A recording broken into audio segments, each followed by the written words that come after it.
আসসালামু আলাইকুম আমার প্রাণপ্রিয় দর্শক শ্রোতা,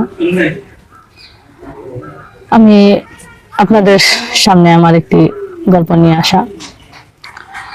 আমি গ্রামের অতি সাধারণ একটা গরিব সংসারের মেয়ে ছিলাম।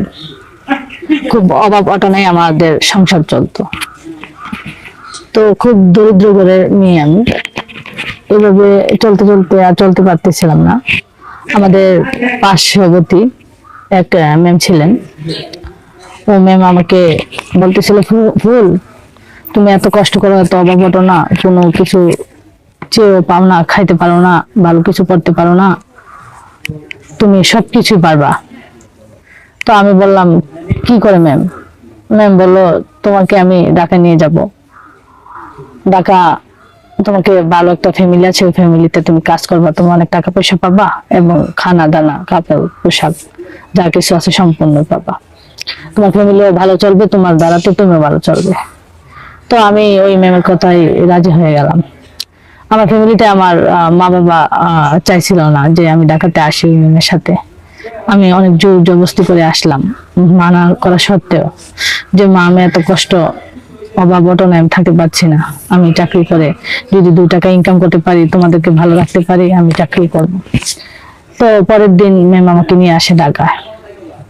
যে বাসাতে আমাকে এনে দেয়, এই বাসাতে ম্যাম, স্যার আর ওনার 2 ছেলে 2 মেয়ে থাকতেন। ওরা সবাই চাকরিজীবী। ম্যামের মেয়ে তারা খুব ভালোই ছিলেন, খুব আদর যত্ন করতেন আমাকে। আমিও ওদের কথা মতো চলতাম, কাজকর্ম করতাম, খুব ভালো দিন কাটছিল। হঠাৎ প্রায় 2 মাস যাওয়ার পর ম্যামের 2টা ছেলে, ছোট ছেলে যেটা, ওটা আমাকে খুব পছন্দ করত। আমাকে বলতেন মাঝে মাঝে টিটকি দিয়ে বলতেন, ফুল তোমাকে তো অনেক সুন্দর লাগছে, অনেক কিউট লাগছে, তুমি তো আগের থেকে অনেক সুন্দর হয়ে গেছো। তো এরকম মাঝে মধ্যে আমার সাথে দুষ্টামি ফাজলামি করতো, আমিও করতাম, শেষ এনাফ। তো এরকম করতে করতে প্রায় 6 মাসের মতো হওয়ার পরে ও আমাকে বলল যে, ফুল আমি তোমাকে ভালোবাসি, তোমাকে বিয়ে করব, তোমাকে খুব পছন্দ করি। হ্যাঁ, আর হচ্ছে গিয়ে আমি তো তোমার ফ্যামিলিগত সবকিছু জানি, তোমাকে আমি বিয়ে করলে তোমার ফ্যামিলিও ভালো চলবে, তুমিও ভালো চলবে। হ্যাঁ, তোমাকে টাকা পয়সা দিব। এসে আমি ওর কথায় রাজি হয়ে গেলাম। যে সত্যি তো আমি, যে ম্যাম আমাকে গ্রাম থেকে নিয়ে আসছিল, ওই ম্যামের কথা শুনে তো আমি ভালো চলতেছি, তাহলে আমি সাহেবের কথা শুনলে কেন ভালো থাকবো না? সেটা মনে করে আমি আমার স্যারের ছেলের প্রস্তাবে আমি রাজি হয়ে গেলাম। তো ওর নাম ছিল রাসেল। তো রাসেলের কথা আমি মেনে নিলাম। নেওয়ার পরে ও আমার মানে অনেক দুষ্টামি ফাজলামি করতো, গায়ে হাত দিত। তো আমি ওইটা বুঝতাম না যে এটা খারাপ নাকি ভালো নাকি মন্দ নাকি, ওইটা আমি বুঝতাম না যে আমার গায়ে হাত দিলে এটা খারাপ, সমাজে খারাপ হবে, এটা হবে সেটা হবে, এই জিনিসটা আমি বুঝতাম না। তো হঠাৎ একদিন আমার সাথে এমন একটা ব্যবহার করলো। তো আমি বলি যে, রাসেল তুমি এটা কি করছো?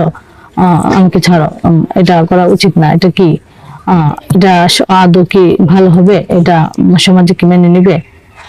তো ও আমাকে বলে, সমাজে দেখছে, মানুষ দেখছেন, আমার ফ্যামিলির কেউ দেখছে, এটা তুমি আর আমি দেখবো, তোমাকে তো আমি বিয়ে করছি, বিয়ে করবো, তাতে সমস্যা কি? তখন তুমি আমার ওয়াইফ হবে, তখন আমাকে দিবে না? তো এরকম ভাবে প্রথম দিন আমার সাথে থাকলো, আমার খুব খারাপই লাগলো, ভালো লাগলো না। তো আমার মনটা একটু একটু খারাপ ছিল। তো আমাকে অনেক আদর করে বললো, ফুল শোনা, রাগ করে না, প্রথম তো আস্তে আস্তে ঠিক হয়ে যাবে, মন খারাপ করো না, আমি তোমার পাশে আছি, পাশে থাকবো, তোমাকে বিয়ে করবো, তোমাকে অনেক সুখে রাখবো, ভালো রাখবো, তোমার ফ্যামিলিকেও ভালো রাখবে। তুমি কি চাও না তোমার ফ্যামিলি ভালো চলুক, ভালো থাকুক? তোমার ফ্যামিলি তো আমার ফ্যামিলি, আমি তোমার ফ্যামিলিকে ভালো রাখবো।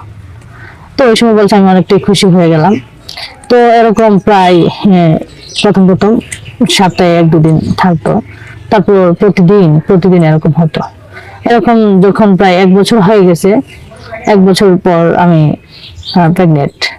তখন আমি রাসেলকে বললাম যে, রাসেল আমার শরীরটা যে কেমন খারাপ লাগে, ভাব হয়, আমি বুঝতেছি না আমার যেন কি প্রবলেম হচ্ছে।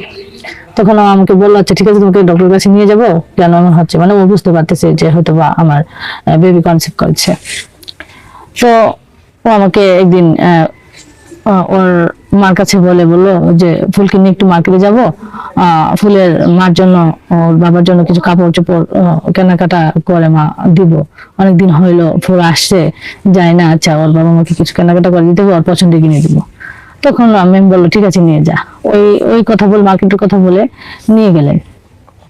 নিয়ে ডাক্তারের কাছে যখন পরীক্ষা করলো, যে বললো ওর কনসেপ্ট, ওর বেবি। উনি কি হয় আপনার?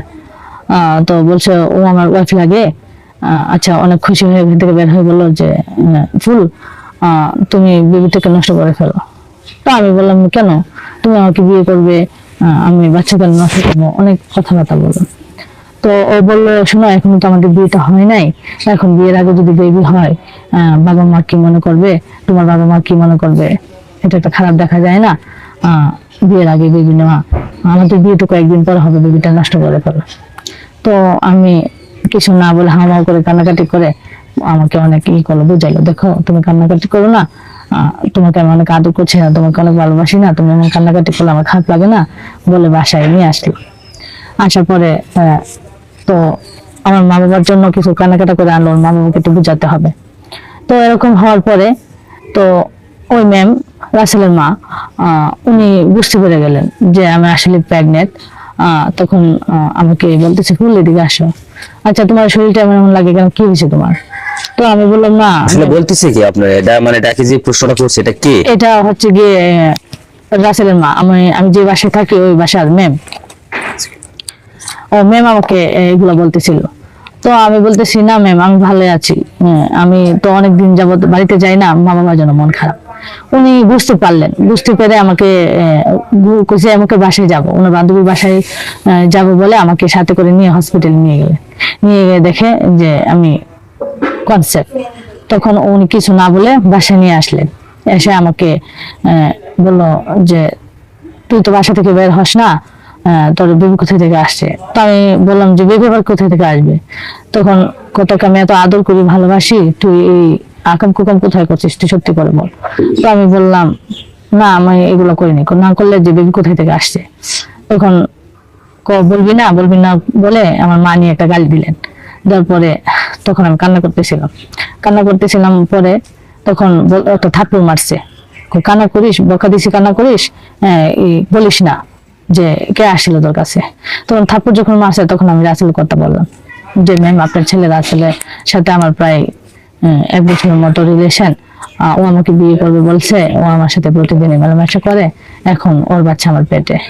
আর ওই দিন মার্কেটে যাই নাই, মার্কেটের নাম দিয়ে ও আমাকে ডক্টর কাছে নিয়ে গেছিলেন, আমি কনসেপ্ট ও বেবি নষ্ট করতে বলছে।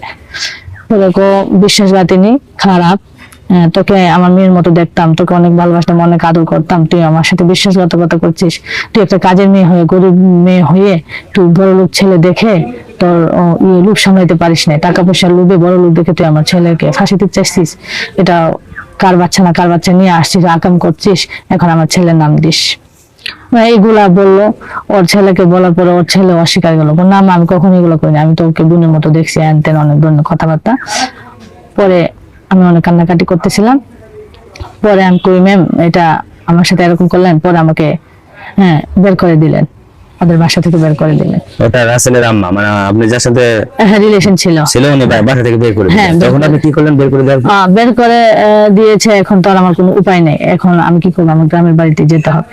তখন আমি আমার গ্রামের বাড়িতে চলে আসি। আপনার পেটে বাচ্চা নেই তো চলে আসলেন? হ্যাঁ, এখানে আর কোনো বিচার হলো না? হ্যাঁ, এখানে তো আমি আর কিছু বলি নাই, না বলে আমি হসপিটালে গিয়ে আমি বেবিটাকে নষ্ট করে ফেলছি। আচ্ছা, শুধু দর্শক মন্ডলী, আসলে কাজের কথা বলে নিয়ে যায়, কাজ করার পর বাসা বাড়িতে কিরকম লোকজন থাকে সেটা হয়তো আপনারা আজকে বুঝতে পারলেন।